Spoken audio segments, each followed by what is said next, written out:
Hey guys, இன்றைக்கி மகா கந்த சஷ்டி விரதத்தினுடைய 6வது நாள். அதாவது இன்றைக்கி தான் சூரசம்ஹாரம் நடக்க போகுது. நான் ஒரு 4 வருஷமாக இந்த மகா கந்த சஷ்டி விரதத்தை இருந்துட்டு வரேன். முதல் 2 வருஷம் 6வது நாள் மட்டும் விரதம் இருந்தேன். 3வது வருஷமும் இந்த வருஷமும் 7 நாள் விரதமாக இருக்கேன். இன்றைக்கி வந்து நான் காலையிலையும் மத்தியானமும் சாப்பிடாமல் இருக்கலாம்னு நினச்சேன். பட் என்னால் இருக்க முடியல.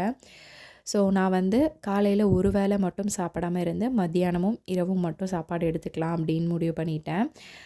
காலையிலேருந்து ஈவினிங் பூஜை முடிக்கிற வரைக்கும் மௌன விரதமாக இருந்தேன். அதை நான் வந்து நல்லபடியாக முடிச்சிருந்தேன். ஸோ காலையில் இன்றைக்கி 6வது நாள் அப்படின்றதுனால 6 தீபம் ஏற்றி கற்பூர ஆரத்தி எல்லாம் காட்டி காலையில் பூஜையை நல்லபடியாக முடிச்சிருந்தேன். மௌன விரதம் இருக்கிறதுக்கு எனக்கு சஷ்வி குட்டியுமே ரொம்ப ரொம்ப ஹெல்ப்ஃபுல்லாக இருந்தாங்க. ஏன்னா குழந்தைய வச்சுட்டு நம்ம மௌன விரதம் இருக்கிறது அப்படின்றது ரொம்ப பெரிய விஷயம். அதை வந்து எனக்கு சஷ்வியால் என் கூட ரொம்ப கோஆப்ரேட்டிவாக இருந்தாங்க. ஸோ நான் சஷ்வியால் நான் நல்லபடியாக அந்த விரதத்தை பூர்த்தி பண்ணியிருந்தேன். ஈவினிங் போல் சூரசம்ஹாரம் வந்து லைவ் பார்த்துட்ருந்தோம் நானும் சஷ்வியும்.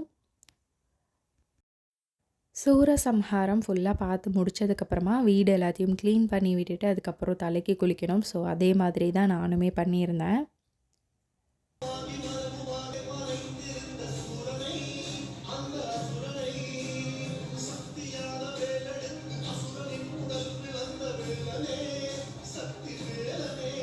ஈவினிங் குளிச்சுட்டு வந்ததுக்கப்புறமா முருகருக்கு பால் மட்டும் காய்ச்சி ஈவினிங் பூஜையும் ஸ்டார்ட் பண்ணிட்டேன். ஈவினிங்கும் நான் 6 தீபம் ஏற்றி வீடு ஃபுல்லாக சாம்பிராணி எல்லாம் காட்டி கற்பூர ஆரத்தி காட்டி ஈவினிங் பூஜையும் ரொம்ப ரொம்ப நல்லபடியாக முடிச்சிருந்தேன்.